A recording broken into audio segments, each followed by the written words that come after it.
All right. Good evening and welcome. My name is Shiloh Holly. I'm the Executive Director at the Morris-Jumel Mansion.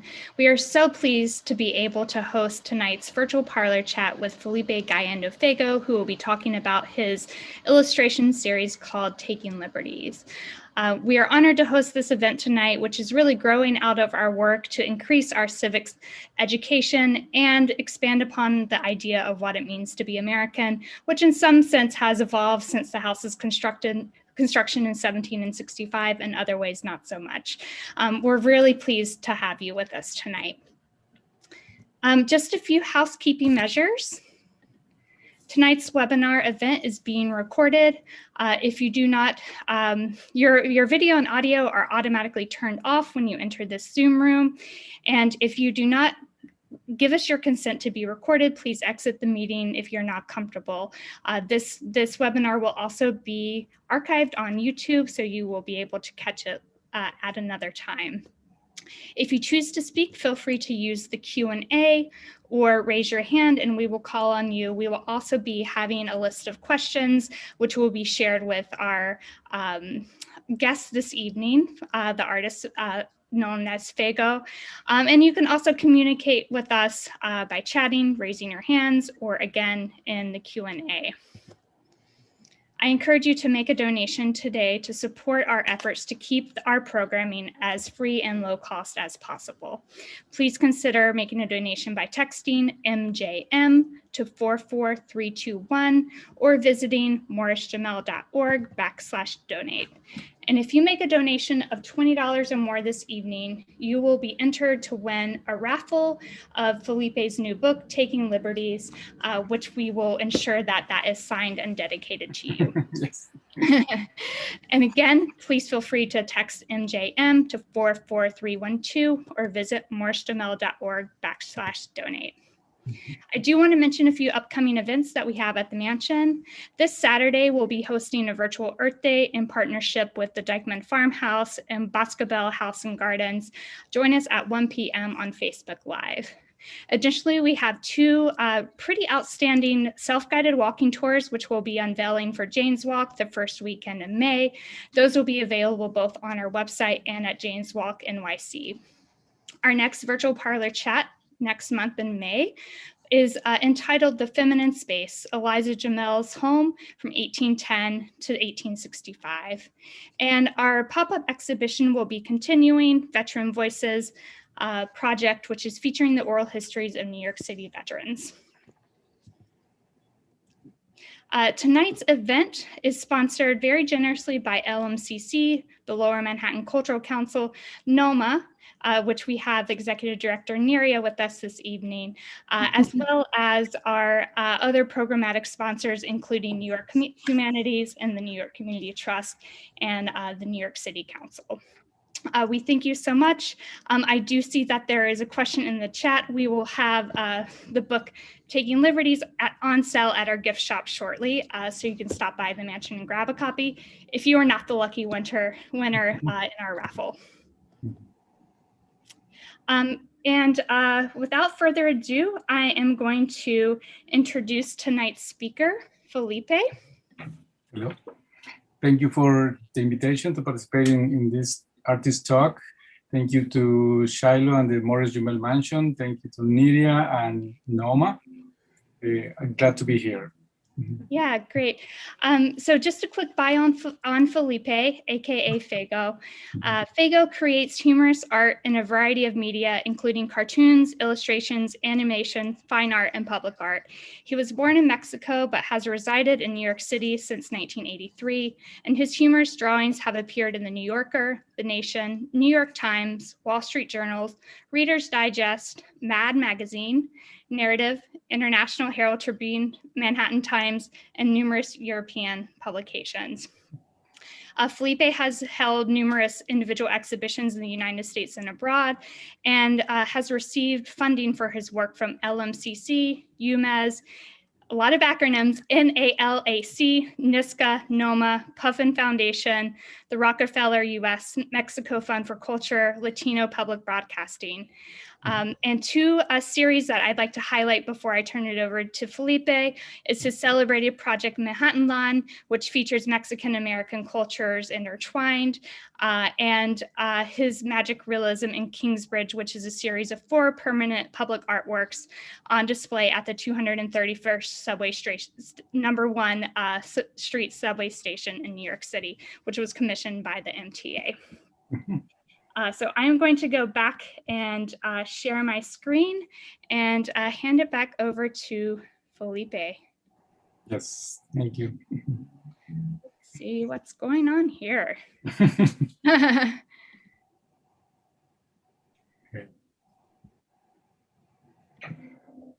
Yes, I will I will talk a little bit about my work, an overview of it.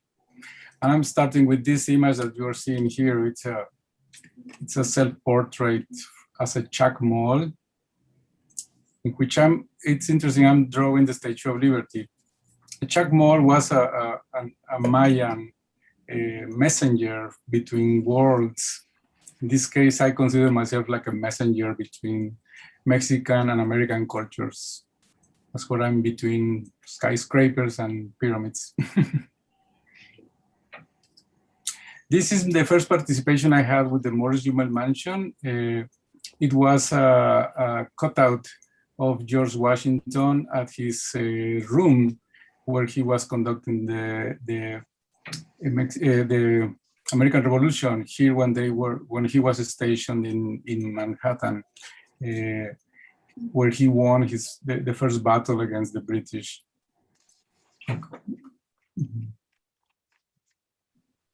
This is another most recent exhibition I had at the Morris-Jumel Mansion. It was about George Washington returning to New York City, and an overview of other works of my body of work. It was took place 2 years ago, and it was really a great exhibition for me. It was very, very special. It was like a mini retrospective of my work in the US. As you can see, this is what you can see on the foreground is it's a digital codex that I call about the founding of Manhattan. It's an animation. In this case, I put the images in a codex format. It was, I believe, the first exhibition that you were as the director, right, Shiloh? Yes, and this was the book published in occasion of that exhibition. These are cartoons I have done for different magazines. This is the first cartoon I published for the New Yorker. It was very special also because it's related to my heritage. This is a serenade, something very popular in my country, and that I even have did to my now wife. Andrea. This is another sample of the type of humor that I do for the New Yorker. It's whimsical. It's about everyday life situations.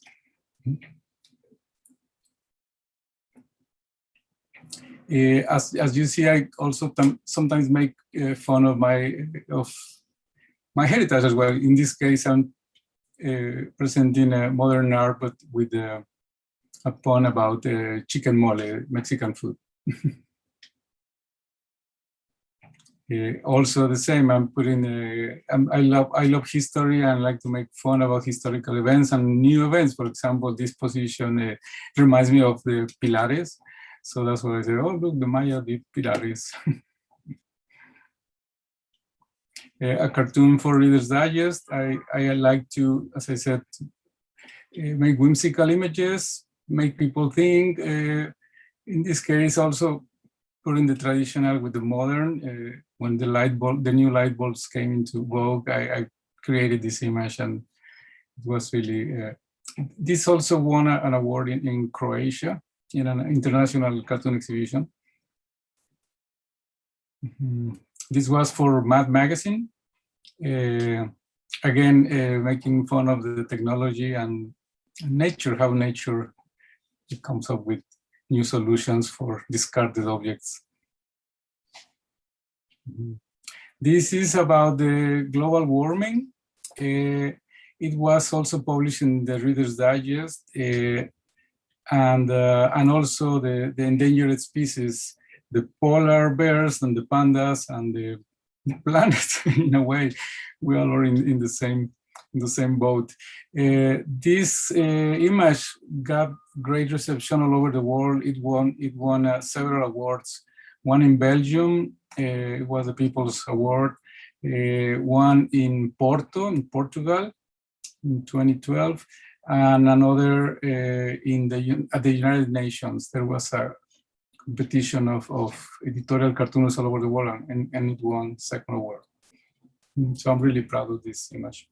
This is, again, same kind of whimsical, funny images. This was for Math magazine. I used to do math strips for math until it folded the magazine. This is a really, one of my earliest illustrations that I did here in New York, probably in the mid-80s or late 80s. And it's so relevant, I mean, so current. We continue to pollute the planet, and it's really sad. I wish we could do something more to recycle and take more care of the environment.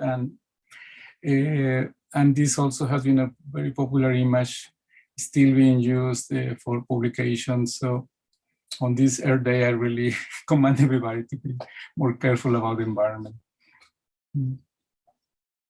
This is in relation to the racial profiling. Again, a current and systematic problem, systematic racism, I mean, still going on hard, and we have to really, as a society, make a great effort to change the laws or change the way some institutions react against the population, certain communities. I mean, we had some results lately, but they were not enough because they continue to. So in this case was a more subtle message, but it's still something that affects minorities, including myself. I have been discriminated several times, so it's close to home, very close to home. This is an animation that I was telling you about, that I showed the codex. It tells the story of how Mexicans come to the US. I invite you to visit my website. It's there, it's feggo.com, Feggo.com. There is a link to see the animation. So everybody's welcome to do that. And these are the public art works that I did for the MTA, Arts and Design. Also, they are on 231st Street on the crossing the Manhattan. There are 4 panels like this, you will see them. And they are based on many of my imagery of cartoons, but I also took a look at the history of the area. I went around, I looked what was relevant to the community. So I try to incorporate a lot of elements in those 4 glass works. So it's interesting because when I was in art school in Mexico, I specialized in public art, but they were like sculptures and abstract art. But later I went into cartooning and illustration, and this is like a circle coming back to do public art, but now with my humorous images. And also this was very special for me because they were installed 25 years later after I arrived in New York City, the same day. So it was really something very special for me to be part of the city, sharing my humor with the community. And I invite you to go if you have a chance. There are 4, I think I only have 3 images here, but please feel free to go and take a look. This is called Flight. There is, as you see, a cuckoo clock with the bird flying away, the vapor from the coffee shop, I mean, from the coffee cup, the clouds turn to birds, the fire escape going all the way to the clouds. When we were installing, somebody stopped by and said, "Oh, Stairway to Heaven." and the bluebird. This is another of those panels. This is called Tropical New York. I recall I did this because on the States there were people selling coconuts, and I said, wow, coconuts on sale on the island of Manhattan. So I made that image based on that. So I invite you to go and visit them. The #1 trend. Okay. Yeah. Thank you so much for that overview of your work, Felipe. Every time I see these images, even though I've seen them several times, I am able to draw some inspiration and just see something different each time, and really appreciate the integration of your humor and telling the story of America and your journey here. It's really fascinating. So before we dig into his Taking Liberty series, I wanted to just give a brief overview about the history of the Statue of Liberty. The Statue of Liberty was dedicated in 1886. It was a gift of friendship from the country of France, celebrating America's centennial of its independence. It was sculpted by, sorry, my daughter, sculpted by Frida Bartholdi. Sorry, yeah, she's learned how to open doors, so it's dangerous being at home now doing these programs. Sculpted from Frederick Bartholdi, and the structure was designed by Gustav Eiffel, excuse me. And here's just some brief touch points of symbolisms as they were intended at its dedication in 1886. We have the torch, which symbolizes enlightenment, female, which is a trope that represents liberty throughout art history, shackles representing freedom. It was dedicated, obviously, a few decades after the abolition of slavery. We have the crown, which represents the 7 continents and the 7 seas. There are 7 points on the crown, and the tablet indicates the laws to protect freedom. And when it was dedicated, the title of the piece was Liberty, Enlightening the World. So France agreed to fund the structure of the statue itself if Americans could agree to fundraise for the base. So as you can imagine, there was a lot of debate as to the certain design and height and location of the statue. So even though the sculpture was designed in the 1770s and took 15 years to build, it was finally dedicated in 1886.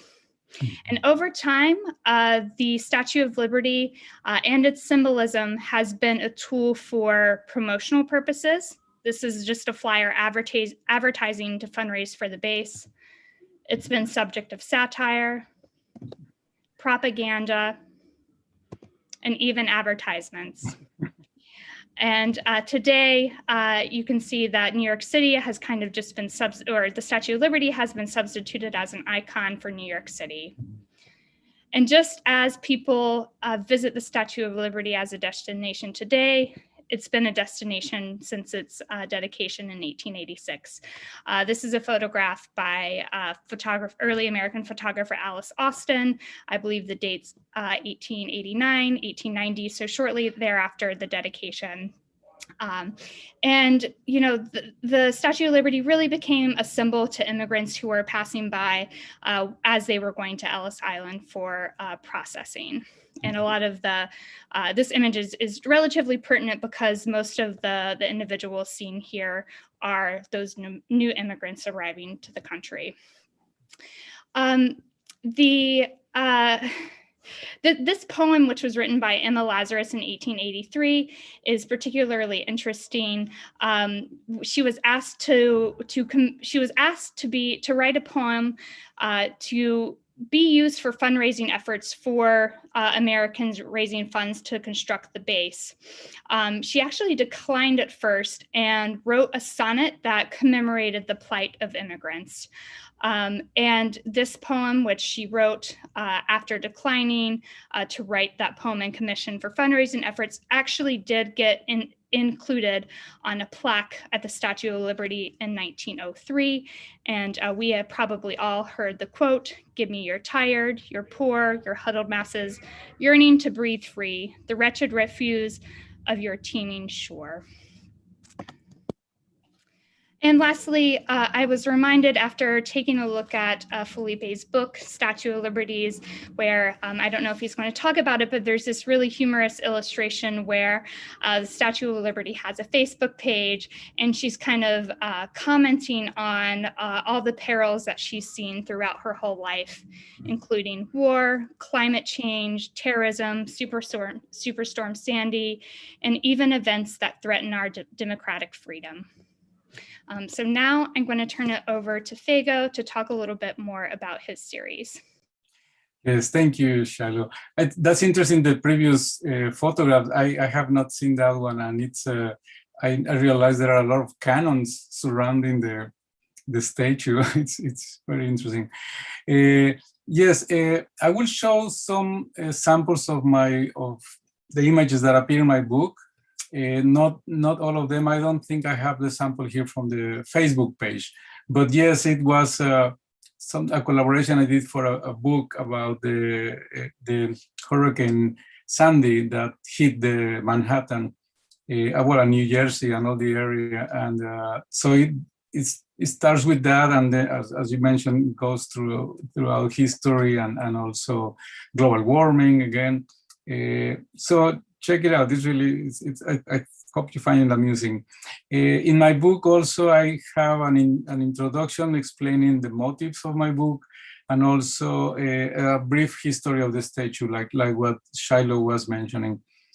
So it's a little an overview of this particular statue, which is now a symbol of I mean, a universal symbol for freedom and of the United States and friendship. It has many different values.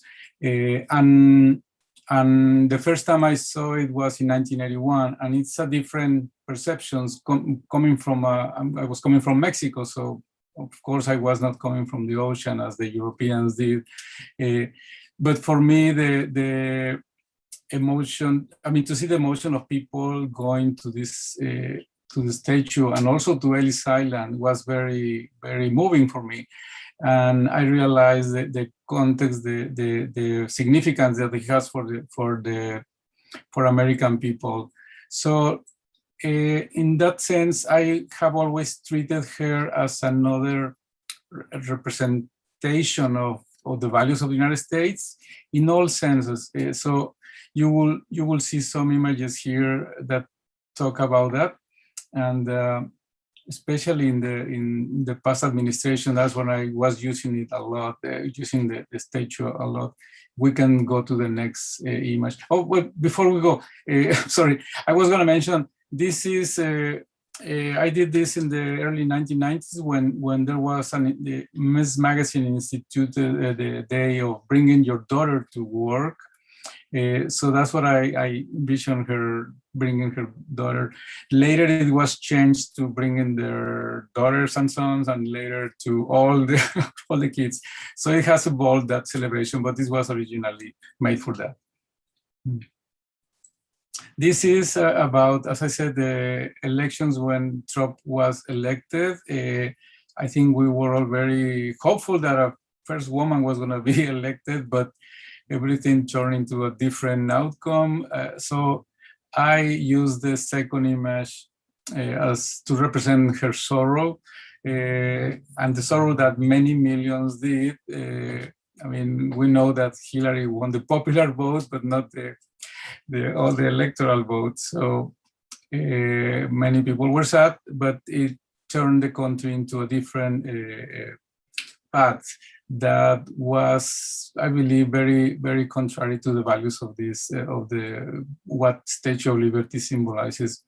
The image of her in her sorrow, it's inspired by a painting by Van Gogh, and also I did this image originally after the attacks of 2001.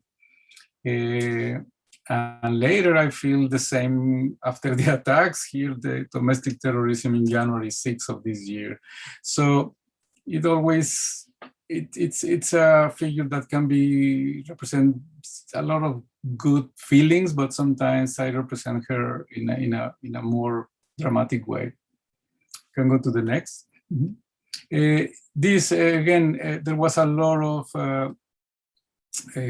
changes on the immigration laws. They were tougher. I mean, the detention of many people, or separation of families against the Muslims. I mean, everything was turned into a different turmoil in the past administration. So in this case, I was representing Liberty as those forces that were helping out immigrants or people in this in deplorable conditions and deplorable conditions, and trying to help out, because there was always a balance of forces at stage during those 4 years.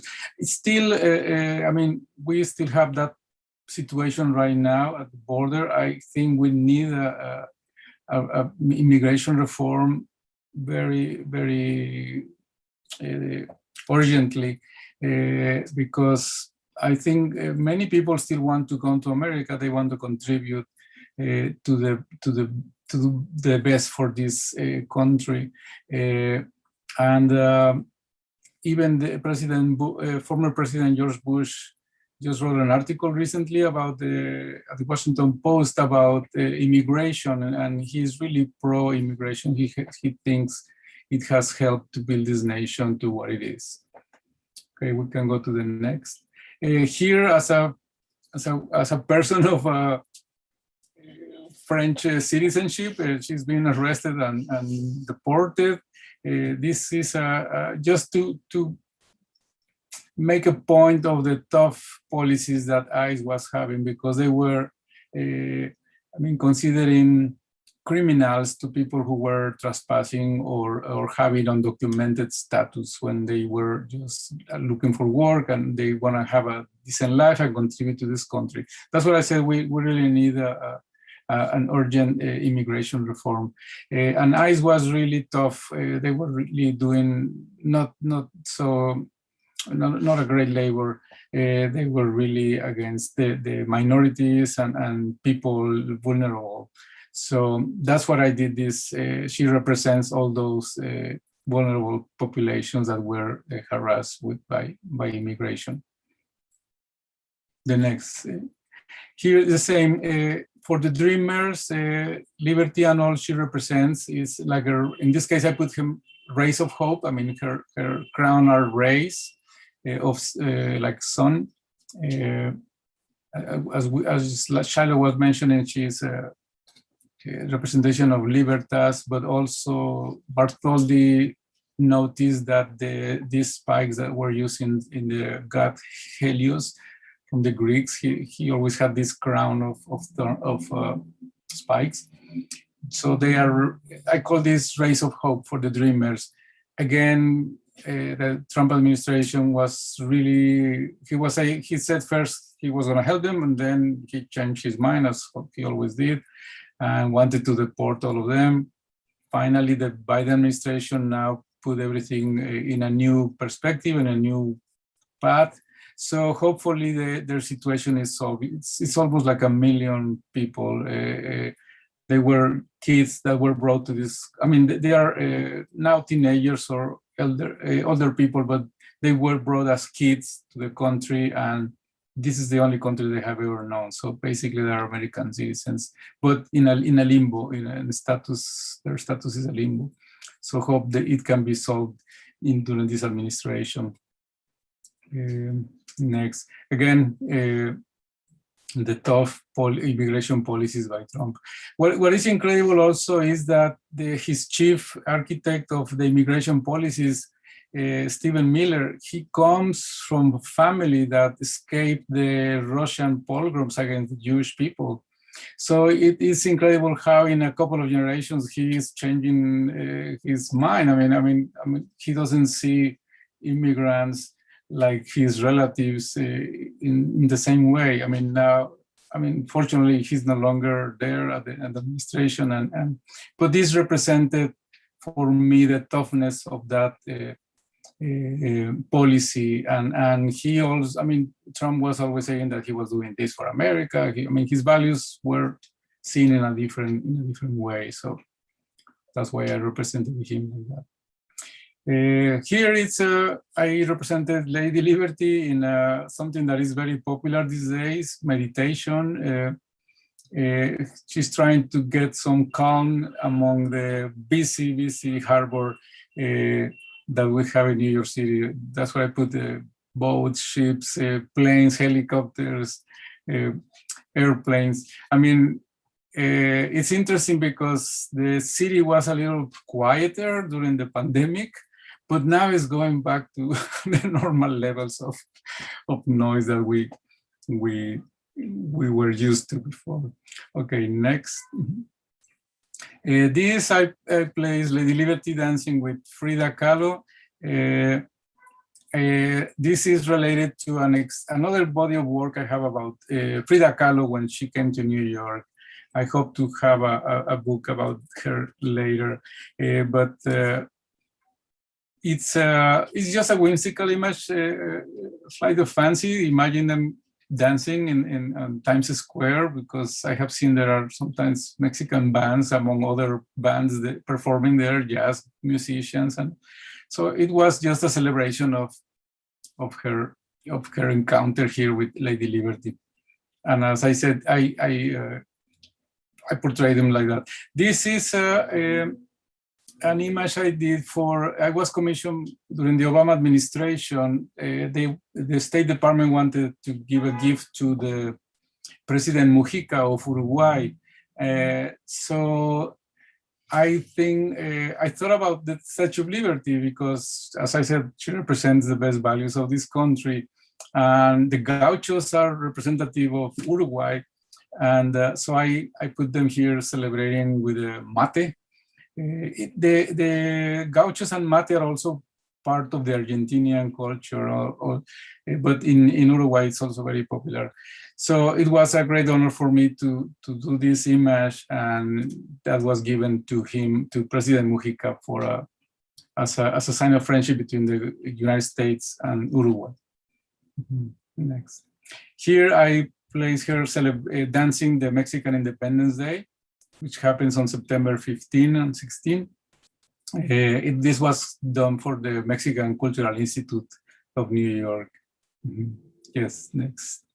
This is about the ongoing legalization of marijuana that I think is gonna pass soon. So I was playing with the 7 leaves that the marijuana plant has, and I hope, I don't know, this is a long discussion, but this is, I think, overdue because this recreational drug has been very popular in the 60s, and I don't know, it's about time, I guess. I don't do it, but some people want to do it. That's part of their culture now. So, and this was created for something for cartoon collections, for the Cartoonathon.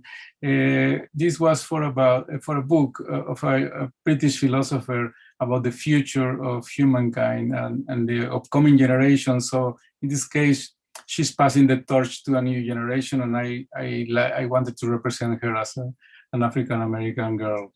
So this is the time for the new generations to take over all the best values that the Statue of Liberty represents.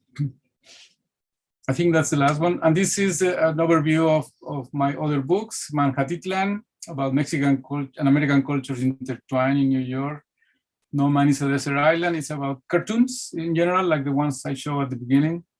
The George Washington exhibition at the Morris-Jumel, and Taking Liberties, which is an exhibition that couldn't take place because of the pandemic, but I have it on my website until the end of the month.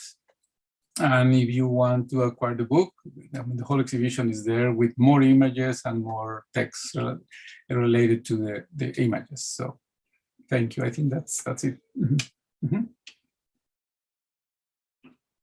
Thank you. I think you have your... Yeah. Thank you so much, Felipe. That was very wonderful to learn a little bit more about the series and your connection with the Statue of Liberty, its symbolism, and the representation and meaning for all Americans. Next, we are going to pivot to a conversation with NoMAA's Executive Director Neria Levia Gutierrez, who earned her BA in Art History and Spanish Literature from Tufts University and a PhD in Art History from the Institute of Fine Arts at NYU. She's a published scholar in the field of Spanish and Latin American art and has served as a curator and museum advisor around the country and as an art history professor for 20 years before joining NoMAA. So without further ado, I'm going to turn it over to Neria, who will be in conversation with Felipe for probably about 10 minutes, and then we will turn to audience questions to wrap up our program tonight. Hi, everyone. Good evening. Thank you so much, Shiloh and Megan, Morris-Jumel, and Felipe. It's such an honor to be here with you tonight. I devoured your book. And it's such a fantastic book. And it's so interesting to me because it's something that you've been working on since you arrived. And I want to go back to what Shiloh mentioned, that Facebook one, because it's such an interesting image. I mean, one of the things I think is so fascinating about your work is that, chronology doesn't exist in your world. You sort of break the bounds of chronology, and so in doing that, you allow for dialogue and converging cultures and communication, and you just you create this world that is just cyclical in a way, and you activate someone like Lady Liberty. You bring her to life, and what's so interesting about this particular, and I'm just going to show here, is that you imagine her writing her Facebook post, right? It's her status. And Facebook's always asked the question, what's on your mind? I love this because, she says, well, thanks for asking. Boy, do I have a lot on my mind, and she goes through and you hear her sort of imagining all the people who have, invaded her body like ants, how she's consumed them and taken in all these cultures and all these people. It's such a great image. And you also talk about, and in doing so, she talks about how many pictures she's been in. She's more famous than Lady Gaga. She is in all of these souvenirs, and she's just kind of talking about this. But what I thought was so interesting was how she also talks about her frustration as a bystander and right? She couldn't do anything when she saw those towers coming down. And she can't stop Sandy. And so this concept of almost like arrested liberty, here she is. She's an icon of liberty, of liberty, the notion of revolution moving forward, and yet she's stuck. Such a clever way to talk about the concept of liberty, right? And also an interesting way for you, to see the parallel almost as a bystander too. You've been thinking about her for decades. And she's been thinking about herself, for decades. Talk to me a little bit about that almost personal relationship that you have with Lady Liberty, and this notion of liberty and freedom and what that means to you. Yes, it's as I said at the beginning, I realize it's a very important symbol for Americans and also for the world.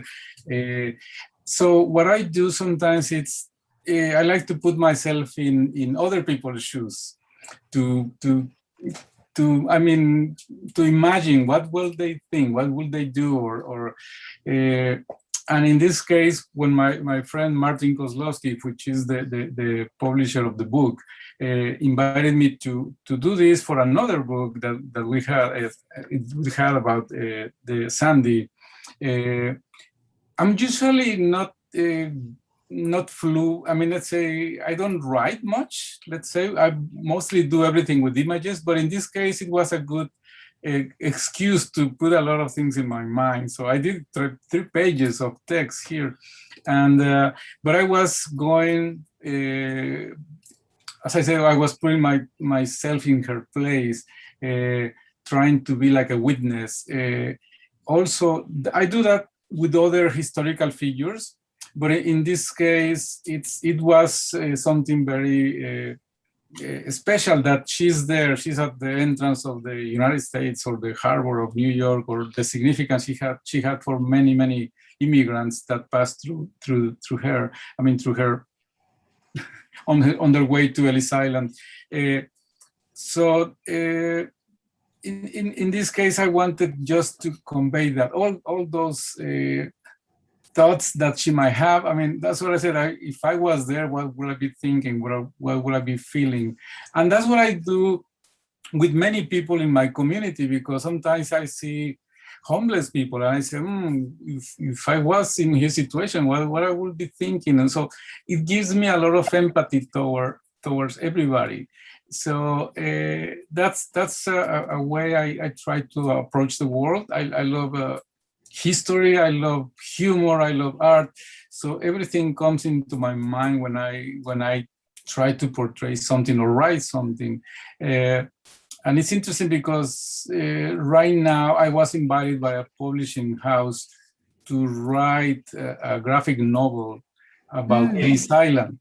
I'm not going to be an illustrator. They asked me to write it, and I said, "Oh, that's a good challenge." So it's going to be I mean, I hope it comes out what I want to say also. So it's something similar to this. Now I'm embodying the spirit of Ellis Island to come up with this graphic novel. Well, I can't wait to see that. I mean, I think, it's part of, I think you're, exactly what you're talking about, putting yourself into these other worlds, past worlds, present worlds, different people. I think it's why your art has so much appeal. And I think it's why it can be consumed universally because of that. And I think, graphic novel and telling the story of Ellis Island seems fascinating to me because your cartoons tell stories, and I know you don't necessarily write text, and this is sort of one of your first forays into writing text.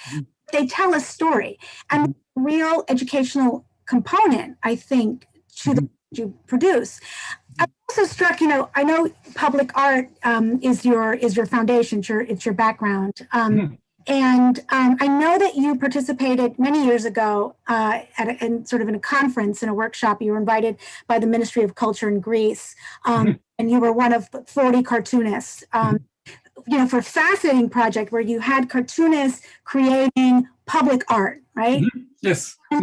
And it's so interesting because, in Mexico, of course, I mean, you think of, the great, saga, and you think about satire, you think about public art, and you think about the importance. What was first your experience being among 40 cartoonists in one place, and then participating in something that, was really, a fascinating thing to be able to do, right? To be able to sort of populate the city with all of these banners and cartoons. And then in relation to your own, the Mexican tradition of public art and graphics and the dissemination of satire. Talk a little bit about that. Yes, I believe in my case, I want most of my images to make you think. I mean, maybe make you smile, but also make you think. I call it reflexive humor. It's not the haha humor. It's more something more reflective, as I said. And also, when I was invited to this conference in Greece, in Patras, this is the first time I was with a lot of cartoonists from all over the world, and basically all of us had the same goal, to create one image that speaks to everybody. Most of these images were without captions, so it has to be an image that is strong and that tells you something that makes you think about the issues that we were tackling there. So as a cartoonist, I think even if we don't think we're always having like a political stance, even if you say something or if you don't say something. So we always have to contribute something to the community, society. And that I take that very seriously because I don't, as I said in my case, I want to make people think about issues with humor and like an invitation also to go deeper into certain issues or problems that affect the community.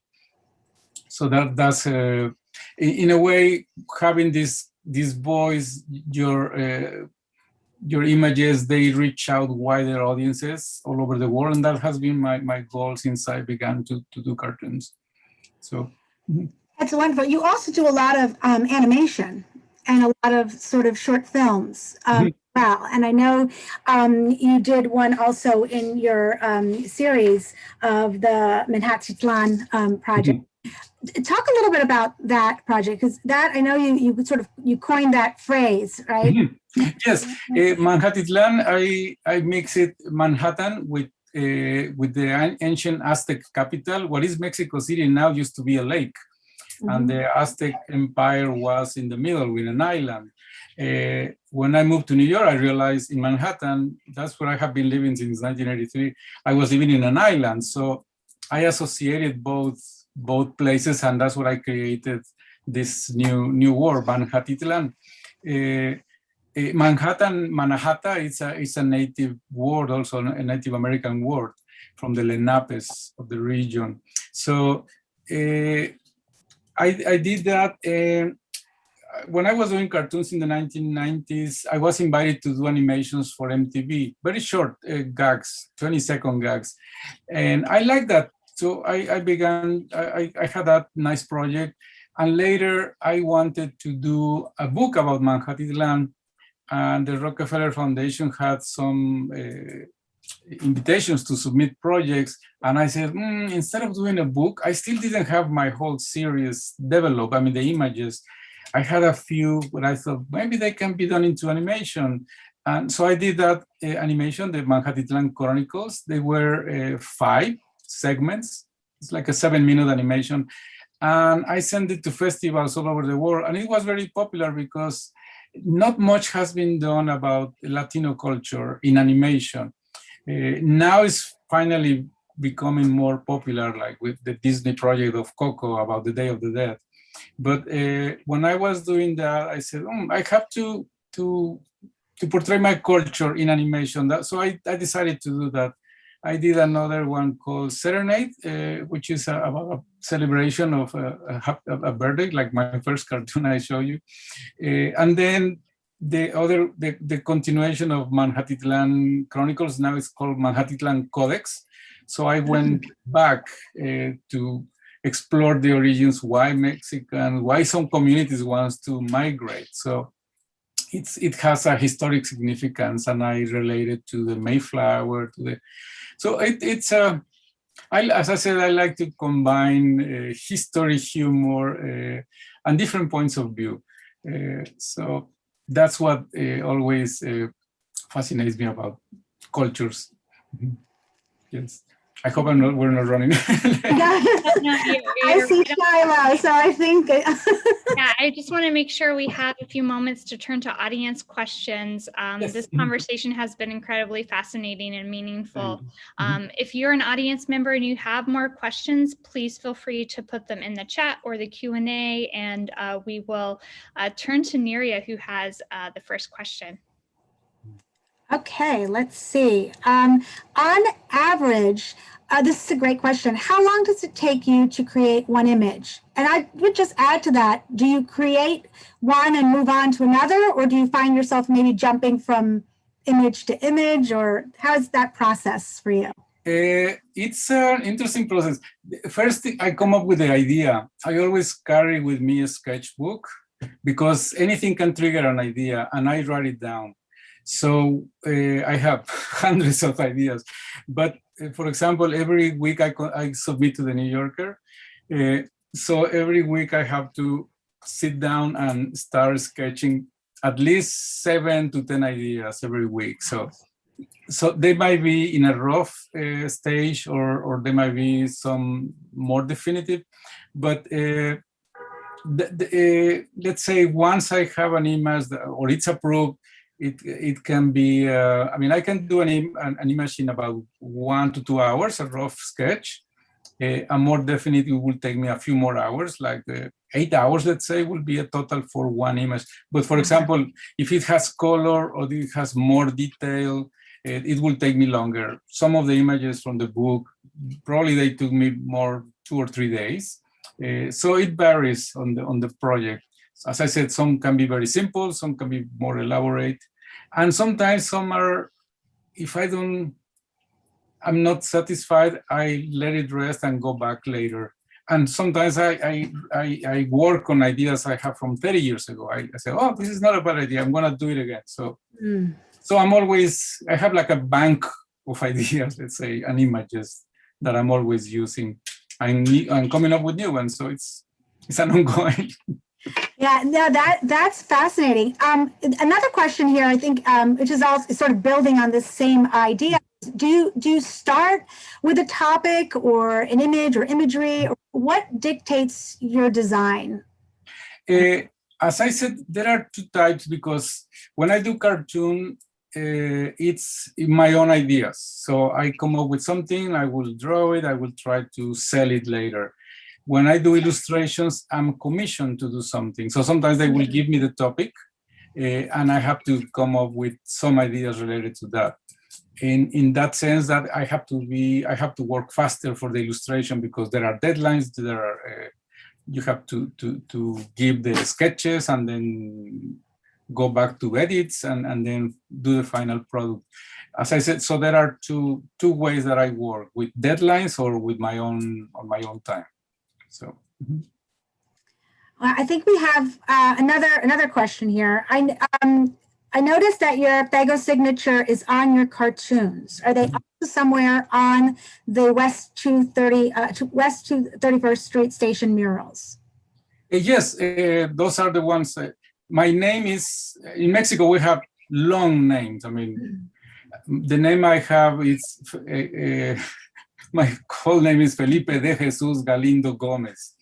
I was in Mexico, I did use Felipe Galindo Gomez.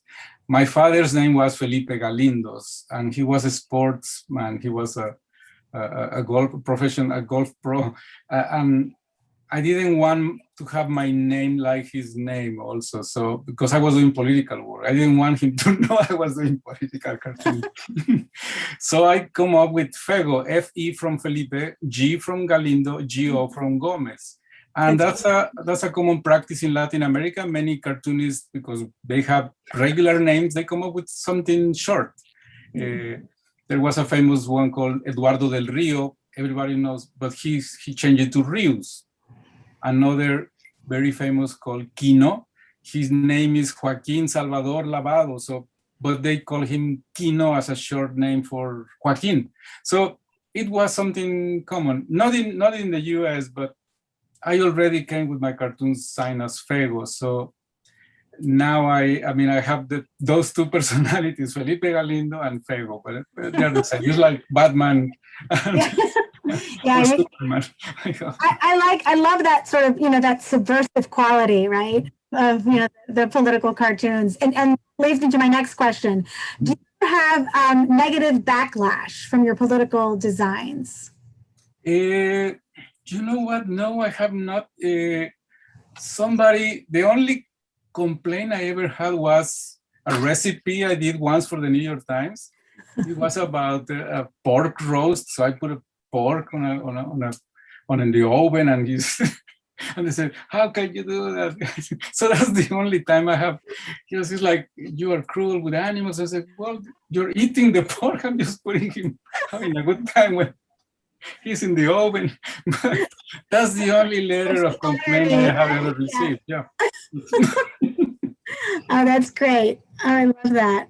So I'm going to ask if there are any more questions, so please go ahead and put them in the chat. Looks like we just got a comment in. While Miria prepares to to send that question to Felipe, I just want to thank everyone for coming tonight. Again, if you enjoyed tonight's program, please make a donation to the Morris-Jumel Mansion. You can do that by texting MJM to 44312 or clicking the link, which we'll put in the chat. And again, donations over $20 will be entered to win a signed copy of Felipe's new book, Taking Liberties. So just time for one or two more questions. Neria, is there anything else? Yes. Okay. So this one is, it's your friend Molly. Okay, yes. Hi, Molly. And her question is about Lady Liberty. She wants to know how you conceptualize of her as a person, as a personality. Great question. So what do you think it would be like to hang out with her? I mean, you have Frida hanging out with her, right? So that would be, yes. How do you think she would react to, and I love this description, the waning of the Trumptastrophe. Love that. I think we've coined a new word, and the COVID-19 pandemic. Well, this is like a, yeah, this is like, for the second volume of yeah, this is part 2, right? No, it's a great question. Thank you, Molly. Yes, I mean, as I said, I conceptualize her. I was when I was coming up with all this project, or even what you were mentioning on the Facebook, I was imagining her. I was in her mind, let's say, but I don't know. I think she will be a really nice person, a nice woman, very strong, very. With good, how do you say, very woke, I would say.